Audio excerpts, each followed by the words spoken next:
नमस्कार, आवाज समाचार में आप सभी का स्वागत है। मैं हूं सीमा। खबरों की शुरुआत करते हैं। सबसे पहले नजर डाल लेते हैं हेडलाइंस पर। उत्तर प्रदेश सरकार के 8 साल पूरे होने को लेकर पीएम मोदी ने कहा, काशी मेरी, मैं काशी का हूं, यहां के प्रेम का कर्जदार हूं मैं।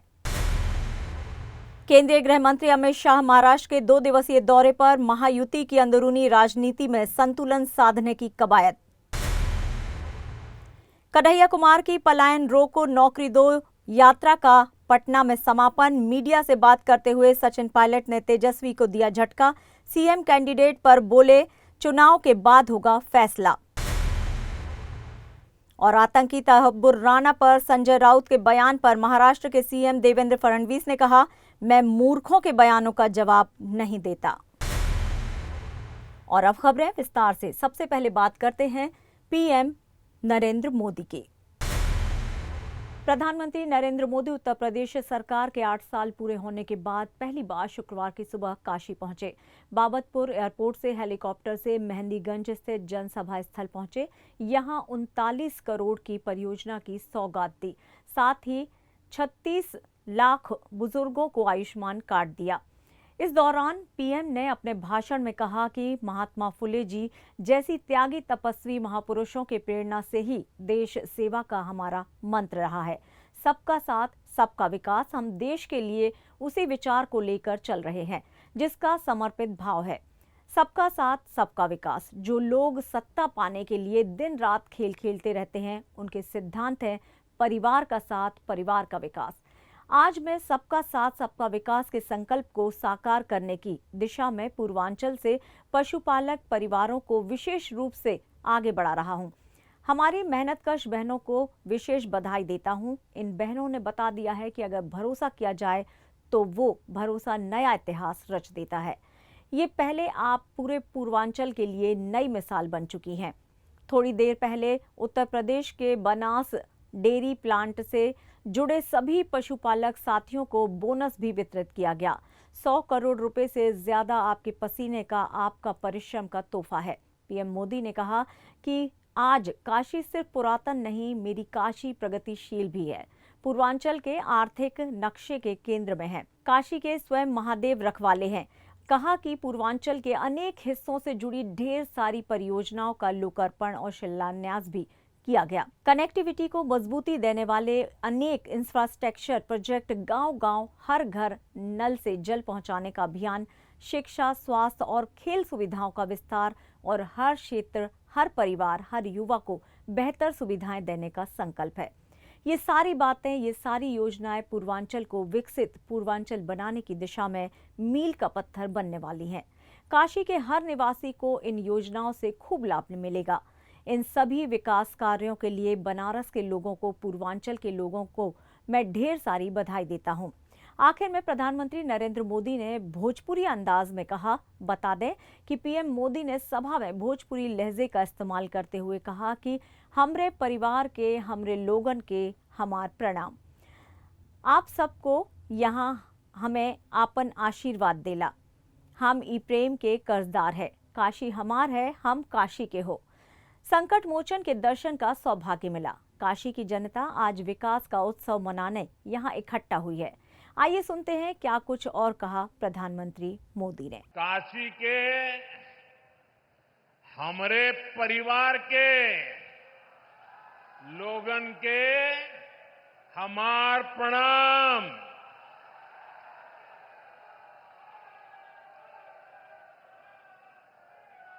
आप सब लोग यहां हमें आपन आशीर्वाद देला। हम ये प्रेम का कर्जदार है। काशी हमार हो, हम काशी का है। साथियों, कल हनुमान जन्मोत्सव का पावन दिन है और आज मुझे संकट मोचन महाराज की काशी में आपके दर्शन का सौभाग्य मिला है। हनुमान जन्मोत्सव से पहले काशी की जनता आज विकास का उत्सव मनाने यहां इकट्ठी हुई है। साथियों, पिछले 10 वर्षों में बनारस के विकास ने एक नई गति पकड़ी है। काशी ने आधुनिक समय को साधा है,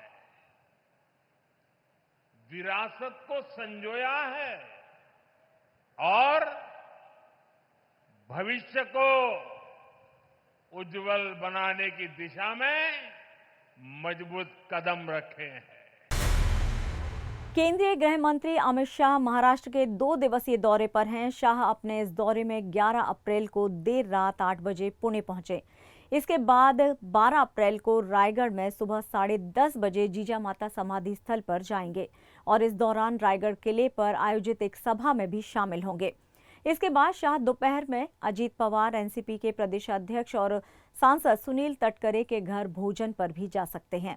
इसके बाद फिर पुणे और देर शाम में आयोजित एक कार्यक्रम को अटेंड करने के लिए वो देर रात मुंबई के सह्याद्री गेस्ट हाउस में भी बीजेपी नेताओं की एक बैठक ले सकते हैं।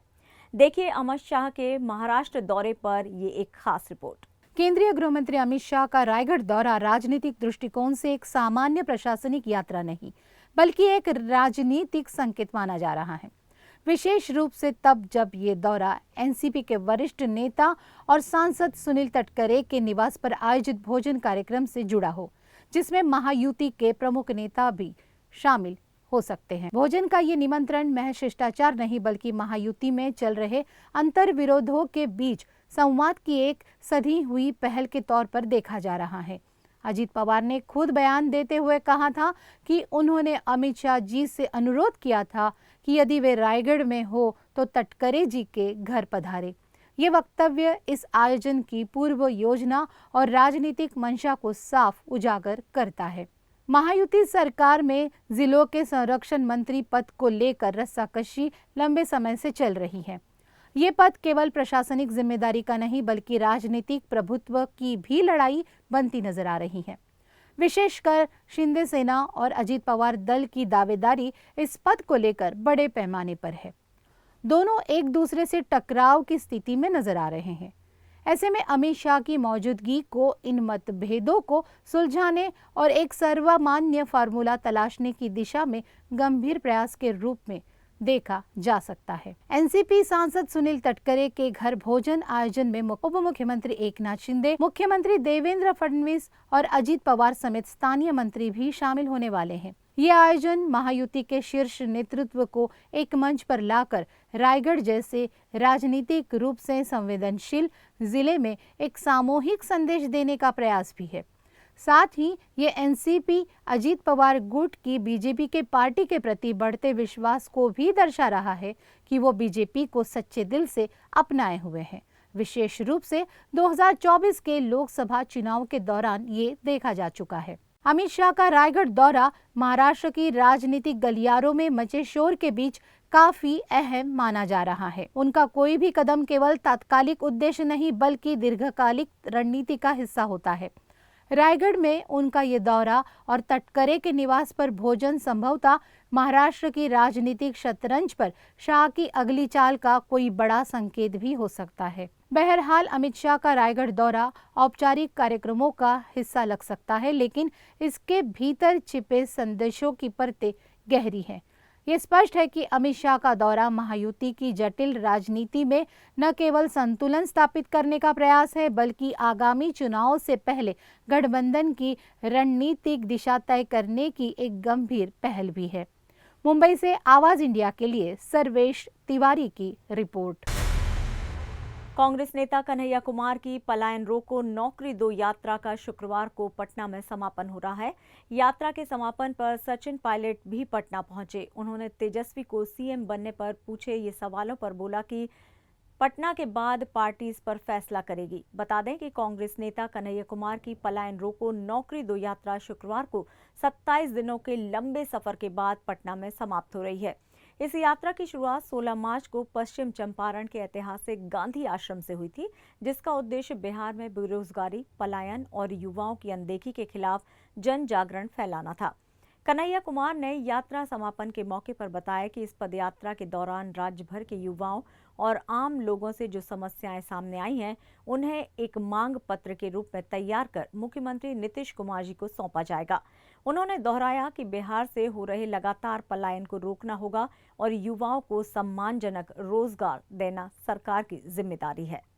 आज हमारे बीच हमारे जो मुख्य वक्ता हैं सचिन जी अपनी बात रखेंगे। आदेश है मंच का, तो मैं 2 लाइन आपसे कहना चाहता हूँ। पहला तो आज महात्मा ज्योतिबा फुले की जयंती है। आप सबके माध्यम से पूरे देश को बधाई। और जब हम उनको याद कर रहे हैं तो एक बात याद रखना पड़ेगा।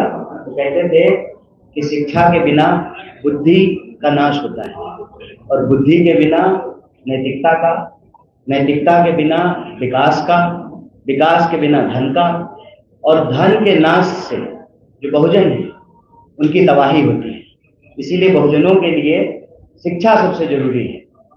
और यह जो बात हम आपके सामने रेखांकित कर रहे हैं वो इसलिए कर रहे हैं, आज एक बहुत बड़ी कोशिश है कि इतिहास में शोषण के खिलाफ जो संघर्ष है उन संघर्षों को भुला दिया जाए, ताकि जो मौजूदा शोषण है उसको टिका करके रखा जाए और कोई भी लोग उसके खिलाफ अपनी आवाज को बुलंदी से बोल ना पाए। यह बात मैं इसलिए कह रहा हूं कि आपको मालूम हो कि महात्मा ज्योतिबा फुले और माता सावित्रीबाई फुले की जीवनी पर एक फिल्म बनी, जिसको सेंसर बोर्ड ने जो है वो प्रतिबंधित कर दिया। तमाम प्रोपेगेंडा फिल्में बनती हैं, अलग अलग फाइल, पता नहीं कौन कौन सा फाइल निकल रहा है, लेकिन जो हमारा शोषण के खिलाफ संघर्ष का इतिहास है उसको नहीं दिखाने दिया जाता, ताकि हम चुपचाप बर्दाश्त करते रहें पलायन को, गरीबी को, बेकारी को, आसमान छूती महंगाई को, अव्यवस्था को, और इसके खिलाफ कोई आवाज नहीं बुलंद करे।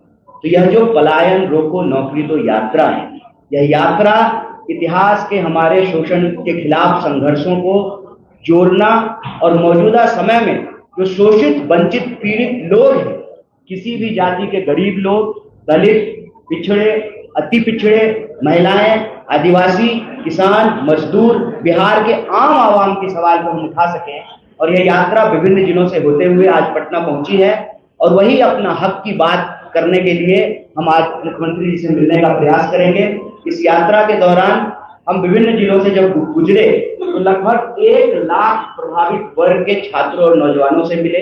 हर जिले में प्रेस कॉन्फ्रेंस हुई और वो उस जिले का जो स्थानीय मुद्दा था उसको हम लोगों ने उठाया है।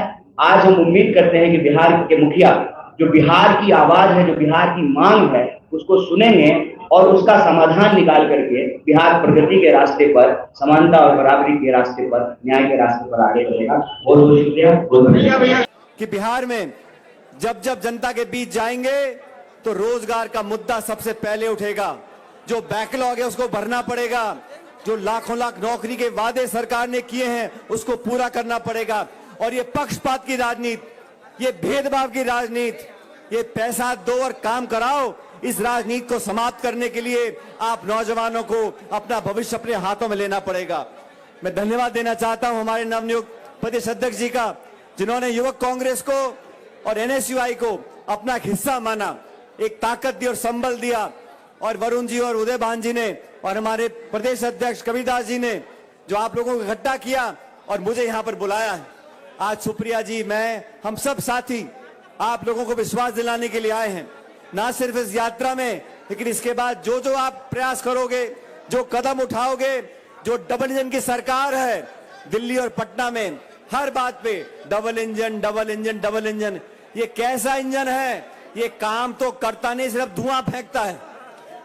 और दिल्ली में बैठे जो लोग हैं, बिहार की सरकार और बिहार के नेताओं की बैसाखियों को लेकर सरकार चला रहे हैं।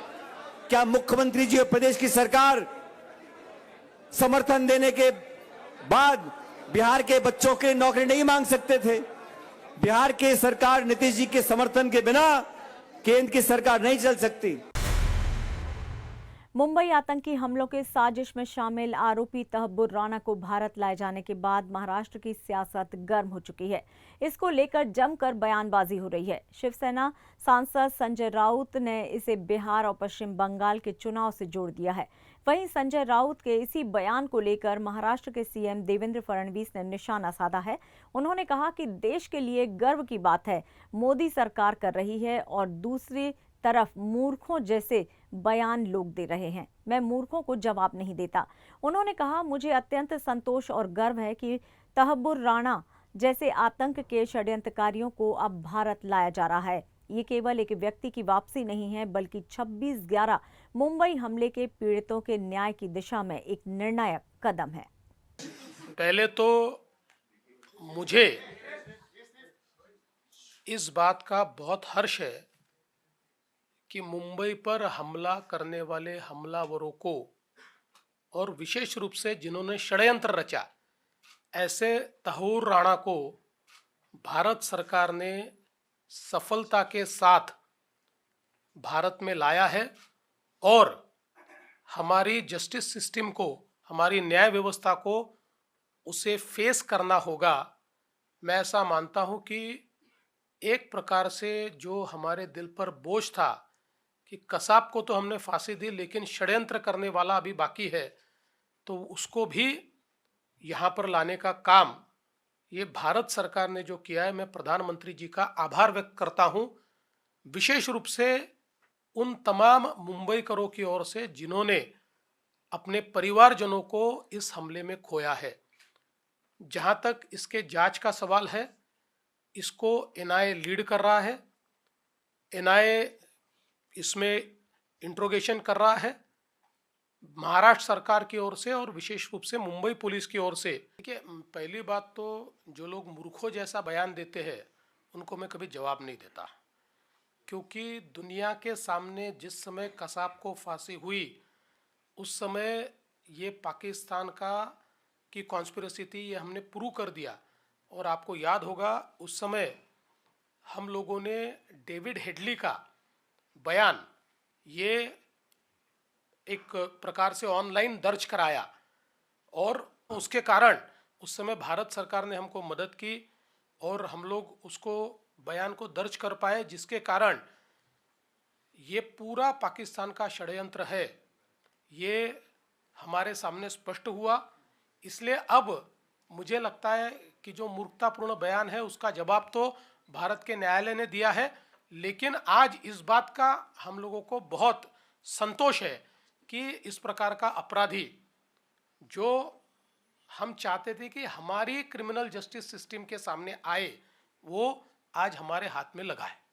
आप सवाल पूछ लीजिए। हाँ। एक बात आप कह रहे हैं कि हर्ष तो हो रहा है, लेकिन दूसरी तरफ यूबीटी पार्टी के नेता ये बात कर रहे हैं कि बिहार चुनाव के पहले तहब्बुर राणा को फांसी दी जाएगी और चुनाव जीते जाएंगे। मैं वापस आपको कहता हूँ, मूर्खों को मैं जवाब नहीं देता। आप ये मेरा चलाइए कि मैं मूर्खों को जवाब नहीं देता। और खबरों में यहाँ लेंगे एक छोटा सा ब्रेक। आप बने रहिए आवाज समाचार के साथ।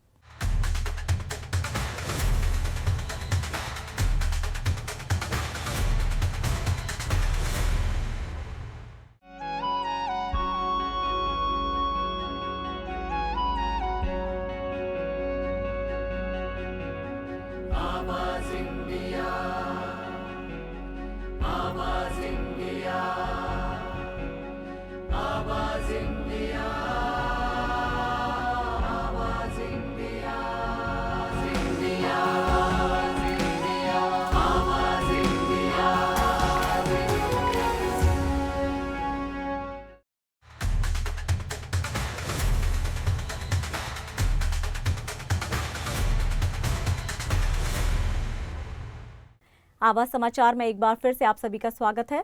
बढ़ते हैं अपनी अगली खबर की ओर।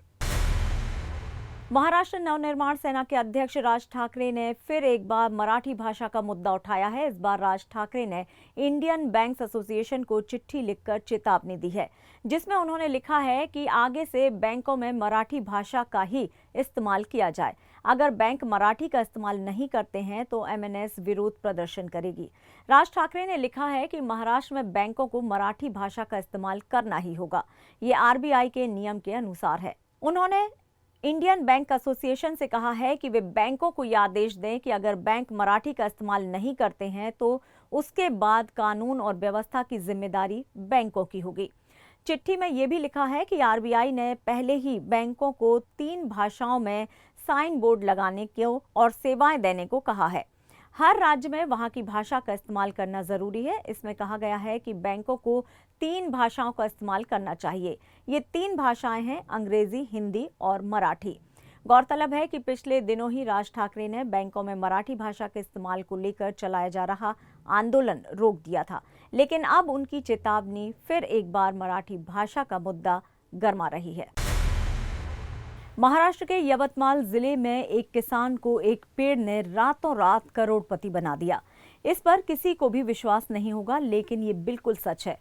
ये मामला मुसद तहसील के खुर्शी गांव का है, जहां केशव शिंदे नामक किसान के पुश्तैनी 7 एकड़ खेत में एक पेड़ है। 2013-14 तक शिंदे परिवार को ये नहीं पता था कि ये पेड़ किसी प्रजाति का है। उसी दौरान रेलवे का एक सर्वेक्षण हुआ और कर्नाटक से आए कुछ लोग इस रेलवे मार्ग का निरीक्षण करने आए थे। उन्होंने शिंदे परिवार को बताया कि ये पेड़ रक्त चंदन का है और इसकी कीमत बहुत अधिक होती है। ये सुनकर शिंदे परिवार आश्चर्यचकित रह गया। इसके बाद रेलवे ने उस जमीन का अधिग्रहण तो कर लिया, लेकिन उस पेड़ की कीमत देने से बचने लगा। तब शिंदे परिवार ने निजी तौर पर उस पेड़ का मूल्यांकन कराया, जो करीब 4,97,00,000 रुपए आंका गया। रेलवे ने फिर उस मूल्य को मानने से इनकार कर दिया, जिसके चलते शिंदे परिवार मामला अदालत तक ले गया। अदालत ने आदेश दिया है कि पेड़ के मूल्य के एवज में 1 करोड़ रुपए की राशि अदालत में जमा कराई जाए। अब उसमें से 50 लाख रुपए किसान के खाते में जमा करने का आदेश दिया गया है और शिंदे परिवार को वो राशि निकालने की अनुमति भी मिल गई है। शुरुआत में शिंदे परिवार ने निजी इंजीनियर से रक्त चंदन के पेड़ का मूल्यांकन करवाया था, लेकिन उसकी कीमत अधिक बताई गई थी, जिस कारण रेलवे ने इसे अनदेखा कर दिया। तब परिवार ने ये मामला हाईकोर्ट में पेश किया। करीब 100 साल पुराने इस विशाल रक्त चंदन के पेड़ के बदले मध्य रेलवे ने 1 करोड़ रुपए की राशि मुंबई उच्च न्यायालय की नागपुर पीठ में जमा कराई है। वर्तमान में उसमें से 50 लाख रुपए निकालने की अनुमति अदालत ने शिंदे परिवार को दे दी है और साथ ही शेष मूल्य का उचित मूल्यांकन कर किसान को पूरा मुआवजा देने के निर्देश भी दिए हैं। मी पंजाब केशवराव शिंदे खडशी येथील रहिवासी असून आता नुकताच नागपूर हायकोर्टाने निकाल दिलेल्या याचिकेमधील हेच रक्तचंदनाचे झाड आहे। सध्या उन्हाळा असल्यामुळे सगळं पानझड झालेले आहे। सदर रक्तचंदनाचं मूल्यांकन वन विभागाला उभ्या झाडाचं करताना आल्यामुळे अवॉर्डमध्ये घेण्यात न आल्यामुळे आम्ही याचिका दाखल नाईलाजास्तव आम्हाला उच्च न्यायालय नागपूर येथे याचिका दाखल करणे भाग पडले। सदर याचिका दाखल झाल्यानंतर जवळपास 8-9 नोव्हेंबर 2024ला याचिका दाखल केली होती आणि काल 9/3/2025 रोजी न्यायालयाने निकाल दिलेला आहे। सदर निकाल आदेशानुसार न्यायालयात वन विभागाने 1 करोड रुपये ॲडव्हान्स स्वरूपात भरलेला आहे आणि मूल्यांकनाची डेट त्याला 7/7/2025 दिली आहे। 7/7/2025 पर्यंत जर त्यांनी मूल्यांकन नाही दिलं तर उर्वरित 50 लाख रुपये आमच्या खात्यात वळती करणार आहेत। सध्या 50 लाख रुपये न्यायालयात जमा ठेवण्यात आलेले आहेत। और खबरों में यहाँ लेंगे एक छोटा सा ब्रेक। आप बने रहिए आवाज समाचार के साथ।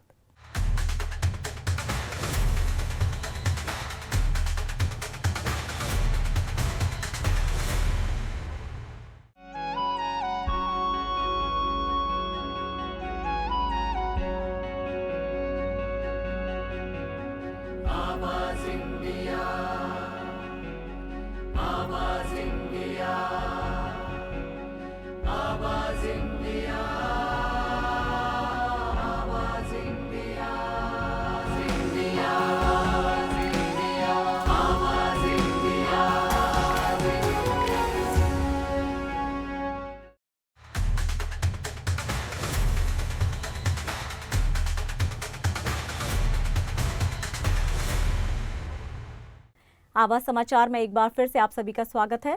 बढ़ते हैं अपनी अगली खबर की ओर। अभिनेता से निर्देशक बनने जा रहे ऋतिक रोशन अब जल्द ही क्रिश 4 के साथ सिल्वर स्क्रीन पर वापसी करेंगे। ऐसे में गॉसिप्स की गलियारों में ये खबरें उड़ रही हैं कि क्रिश 4 में ऋतिक के अपोजिट प्रियंका चोपड़ा नजर आएंगी। वैसे ऋतिक और प्रियंका की जोड़ी को काफी पसंद किया जाता है। अग्निपथ फिल्म में इन दोनों स्टार्स की केमिस्ट्री को फैंस के हाथों हाथ लिया था और अब खबर है कि इस वक्त ऋतिक अमेरिका में हैं और वहां पर उन्होंने प्रियंका और उनके पति निक से मुलाकात की है। ऋतिक और प्रियंका की इस मुलाकात से ये कयास लगाए जा रहे हैं कि वो फिल्म में काम करने के लिए प्रियंका को अप्रोच करने के लिए उनसे वहां जाकर मिले। ऋतिक और प्रियंका एक बेहतरीन पेयर है। क्रिश मूवी के बाकी 2 पार्ट्स में ऋतिक रोशन और प्रियंका चोपड़ा की केमिस्ट्री ने लोगों का दिल जीतने में कोई कसर नहीं छोड़ी थी। बताया जा रहा है कि फिल्म की जर्नी कोई मिल गया क्रिश और क्रिश 3 के किरदारों के इर्द गिर्द ही घूमती दिखेगी। ऐसे में क्रिश 4 में प्रियंका चोपड़ा की वापसी तय है और वो इसमें प्रिया की भूमिका में नजर आएंगी। अभिनेता इमरान हाशमी इन दिनों अपनी अपकमिंग फिल्म ग्राउंड जीरो को लेकर काफी सुर्खियों में है। फिल्म का जमकर प्रमोशन भी हो रहा है।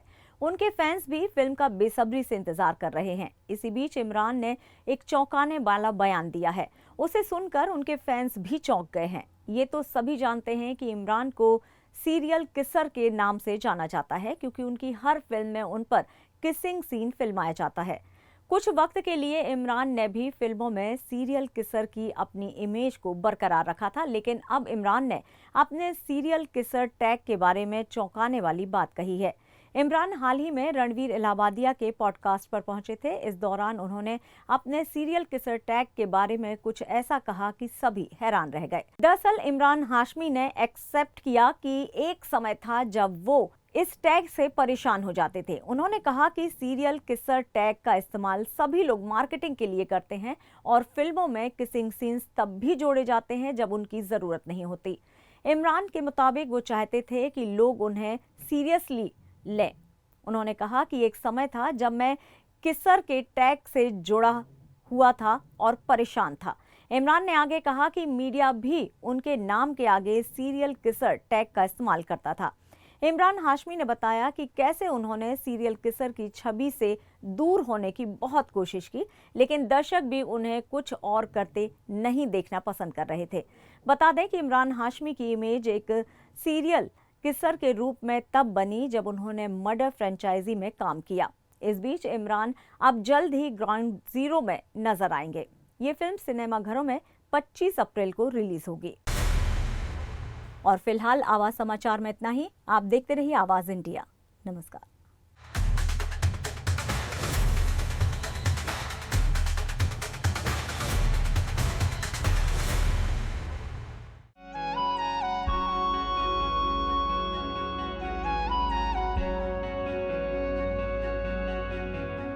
आवाज इंडिया।